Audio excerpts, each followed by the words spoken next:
The sky was moving rapidly as the color of blood stirred within the clouds, and the savage winds pressed hot air into the boiling surface of the planet.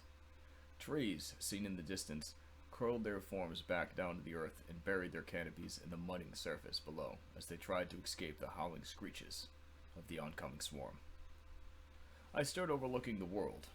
It was all so familiar to me, a wasteland of ruin, a once flourishing and vibrant world of life that had rotten into entropy from the sheer anticipation of an encroaching storm.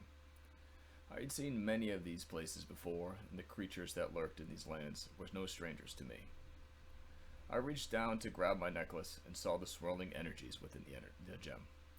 A spiraling yellow was at the center of the emerald, and the bright green flashes streaked throughout my hands with invigorating energy. The two golden angels clutched at the gem at the center, their eyes shining like diamonds as their mouths opened in silent screams, as though in sight of the terror that stood before me. Far into the distance, large feral hounds trotted in mass towards my direction. Their flesh was peeled back as barbarous thorns pierced their way out of the deformed bone structure of the monsters, and their eyes sunk into the depths of their skulls. They left a trail of blood and disease, and each of their monstrous steps incinerated the ground in a trail of wild orange flames. They enclosed with every growing second, and I awaited their terrible arrival. Clutching the necklace in my hand, its sharp edges piercing the fleshy palms encompassing them, and its rupturing energies slowly climbed up my arms. Which one would consume me first, I had wondered, as I looked out into the enclosing beasts. Behind me, child! I'll hold these demons back. I blinked. Releasing the necklace from my grip, I looked into the glowing eyes of the giant man who leapt into my vision. He stood nearly 7 feet off the ground, was inlaid in runic armors unknown to the waking world, and he carried a blazing spear that tore liberating holes into the skies above. He was not one of the ordinary people I had encountered in these worlds, to say the very least. The man lifted his left hand into the air as he spoke a soft and fluent script that cooled the searing winds and cast rippling, repulsive waves out in front of him. The rushing horde crashed to a halt as the flowing currents cast from the speaker had swept their legs from underneath them, and their dripping snouts crushed inwards, as though they had run into a solid wall. As the undead beasts clambered back onto their taloned hooves, the one closest to the front was dragged through the ground as though being reeled in on an invisible leash by the man who stood at my front. When the snarling creatures reached a close enough distance, it split in two as the flesh of a spear severed through its hardened carapace tissue.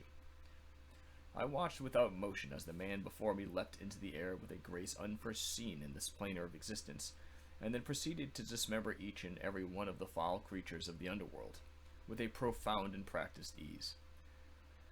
The warped beast shifted into various forms even as they were being torn into lifeless limbs, trying to find a weakness in the warrior that held them at bay.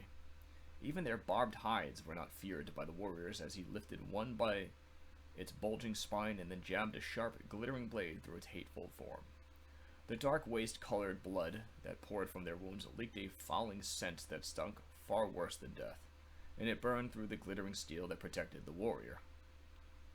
The corpse of the mutilated minions soaked into the parting grounds as though returning their toxic matter to the dying world. When the death of the creature had all been had, the stranger looked upon me with an outstretched arm that had searing scars from contact with the acidic blood of the warped beasts. That was when she arrived. She stood staring into me in the distance with her cold, hollowed eyes. The warrior sensed a terror on the horizon and grabbed the haft of his spear in alarm. He spread his legs and bent his knees into a hostile stance as he turned to regard her and intended to strike. "No, stop!" I shouted to him. My words crashed across his armor like a thrown projectile, and the power of their conviction evicted all the confidence from inside him. He turned and looked at me in confusion, blinking his eyes rapidly as though surprised at the potency of my words. He was unwilling to give up his defensive posture for as long as she was in sight. His spear point was firmly pointed at her throat. I walked over and placed my hand on his weapon. The glow in its blade diminished with my touch, and though I only lightly grazed its shaft, he was unable to resist the force that pushed it aside. "I came to your call," he spoke as he lowered his weapon. "Why did you bring me here?" I remained silent. "We must stop all of this!" He waved his hand in regard to the world around us. It grows with every day, and we must do something. His words were encouraging, and his voice was vibrant. He was a man filled with positivity, and I could see all his life's devotions in the words he spoke. But I wasn't what he thought. I was much more than that. I knew what he wanted, and I could give it to him without a second's thought. I didn't like having to do it, but I would, only because there was no other choice. Stepping forward, I grabbed onto her. Her face moved sharply at my touch, and she looked into my eyes with a cold, deathly stare. I was the cause of this. It was all because of me. Make it go away, I begged. Please, make it go away. The warrior stepped back and looked into the sky. The dark, seeping tendrils that reached into the planet, like the roots of a tree, wound and curled back into the sky as though a giant hand holding the planet in its palm had released its clenching grip. The great shroud began to shrink as it called back to the fingers that stretched across the sky of the planet, and the twisting tornado forms of the searing winds followed in retreat, along with it. Great colossal beasts that promised the endless pillaging of life within the planar had sunk into the molten ground and returned the essence of life that it had once drank so greedily through its existence. Hawking, winged horrors of nightmares that flew in the wake of a giant predatory eye let out one final caw before they turned their heads upward and vanished into the endless space above. Life began to restore. I looked into her eyes as she spoke to me. "Return to me, Derek," she whispered in a demanding tone. I knew I would have no choice but to obey. The cold form of her hands left mine as they began to disintegrate into particles of dust, and her form slowly faded from this world. Her image flickered briefly as she stepped back into the scenery, before she shifted into a translucent illusion, and then vanished entirely from my sight. The blue sky of the world began to return, and the warrior looked at me with a curious thanks. A glorious flame breached this clouded sky as it rose into life, and its blinding light encompassed all that could be seen. "I have to go," I told the stranger, as his form was slowly wrapped in the warming light of the awoken star. He was slowly losing sight of me as the brightness of the world returned everything into a universal glow, and fearing that we'd never meet again, he reached out to grab me. His hand landed onto my shoulder, and his grip was tight in the hopes that he could hold on. "Where are you going?" he asked, aloud in great concern. How did you?" he questioned, spinning on his heels, looking into the brilliant sky as his breath was taken from him. He lost his concern for the moment. His eyes fell upon the evolving life of the world around him, lost in its beauty. As the warrior smiled joyously, looking up into the heavens with outstretched arms, I turned from him, leaving the rapidly sprouting life behind. I stepped into the yawning hole of darkness that awaited me. I was standing in space. The looming glow of the stars were all around me, and the galaxy spun its course. "I told you never to ask." "I know," I said quietly, standing in the shadow of darkness. I looked down into the pitless ground as I waited the punishment to come. I had been here too often, and I had made the mistake before. She would never forgive me, always promising to deliver the consequences of my actions. "I told you never to ask, Derek," she shouted, the words again, this time shaking the air in her angry cry. "Please don't," I begged, the feeling of tears built below my eyes. "I'm sorry." Weeping tears were flung from the lashes of my eyes as I blinked the image of my freedom away. Her back was turned to me. "You will be sorry, you wretched child," she cursed as a dark venom spewed from her mouth. Her dark hair flung into the weightless air as she suddenly was facing me. Black holes rested in her eyes, and her teeth shed their exterior shells until they were filed into razor-sharp fangs. Long bony fingers outstretched from her hands with knife-like fingernails at their tips.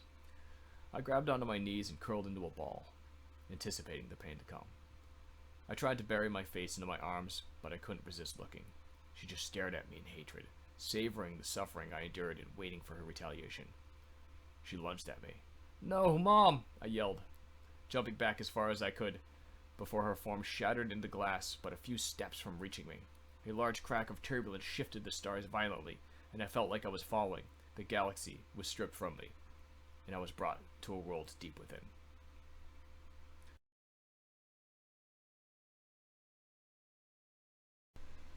"Derek." The voice was sweet, It lacked the cold, sharp tones of the monsters that lurked in the recesses of the mind. It was spoken with a human tongue that was not biparted into a slithering monstrosity of orchestrated horror. It was cast from the warming lips of a beautiful soul, a spirit that did not dream of the days where it could feed endlessly off the radical emotions of man. It was human, and it sounded beautiful. It felt like forever since I could hear that voice, since I could see into the world of man. I had grown so familiar with the cold darkness of the imagination that I nearly had forgotten there was life in this world. It was almost as though I had aged through many generations, confined and restricted to the idea of captivity, that the influential and condemning negativity had told me insanity was but the best remedy to my ailment, that it was the solution to my loneliness. The mother, the word, the looming terror was not there to accompany me in my time of outcast. It was lost. It had been severed by a miraculous force that was beyond my comprehension, but having been left in that solitude had me forget the very person I once had been so long ago. That voice changed it all. In that very moment I had remembered who I was. That I was a child, an innocence of man, and how I was the love of somebody's life. It would have been wrong for me to leave its cries unanswered and for me to fall back into the self-dwelling depths of my own envisioning. I was obliged to hear its voice, and I reached into the body that I had once occupied long ago. It was cold and lifeless, like an old abandoned vehicle left on a rain-soaked side road that led to nowhere. It would take time to warm up, to return it to life, and I was willing to give it that time. As I left and embraced the reality around me, I looked at the life that held my body in its hand. She was my kin, a blood of mine, my sister. She appeared frozen in time, or perhaps lived in a passage where time flowed at a rate slower than the third eye could understand. On her lips was a paused apology that would be spoken endlessly until my return. Her eyes reflected in the tears it cried, showing the remorse of having placed a loved one in the reaches of a terrible predator. Her fingers caressed the side of my empty face, while her other palm held the small form of my hand in its fevered grasp, refusing to let go. Her fingers were woven in between mine, and where everything in this world had remained still, the gems in the ring upon her finger flickered in the resonance. As the ring was pressured between my fingers, the gift of silence was passed on, and for the first time in my life, I was freed by the influence of the primordians. The song was beautiful. It sounded so familiar to me, but I could not recall where I had heard it before. It was relaxing, very soothing, and I could have listened to it all day, but I somehow doubted that it would last all that long. Good things never last. You like it, Derek? I looked up. She was sitting on a small, mossy rock that was perched atop a grassy field. Small, vibrantly green trees were at her back, swaying in tune with her humming melody. Though they were but plants, they seemed to smile at the sight of me. Yes, I said, looking down, lost in thought. I shot my head back up. Mother?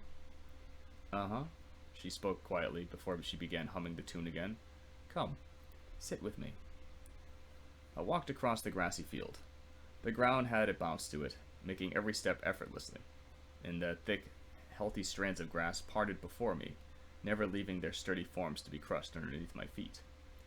Leaves were being blown from the trees, bathing me in their colorful variations as they changed through a series of exotic colors during their flight in air, never reaching the shade of brown that indicated the end of the life cycle.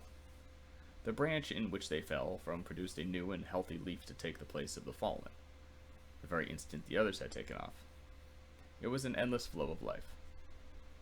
The sky above had no clouds, but for a few flowing white platforms of grace that shaped into the harmonious thoughts of its onlookers. There were birds in the trees, and they chirped in excitement until my mother began humming her tune again, and they all sat in silent awe at her blessing.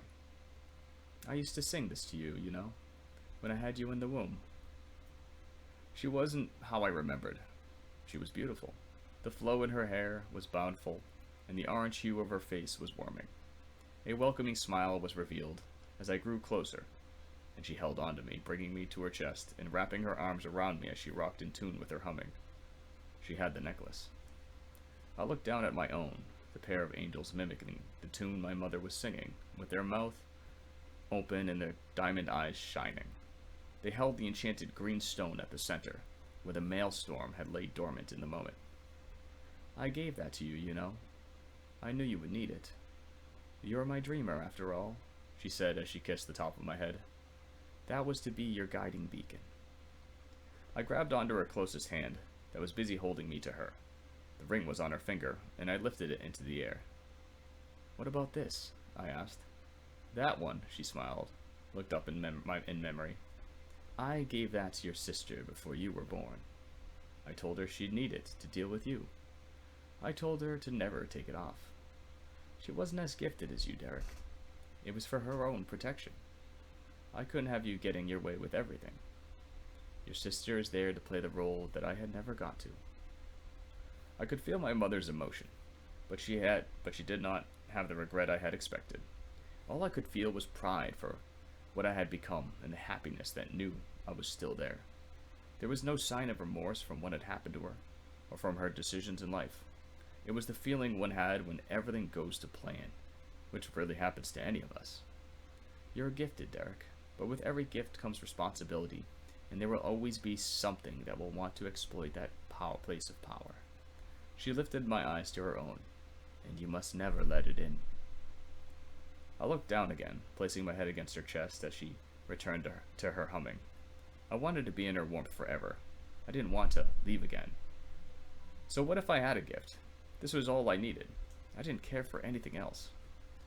A storm is coming, Derek, she spoke solemnly, and I felt her form grow cold. We are only given a short time. No, I shouted, pushing back from her and looking up into her eyes.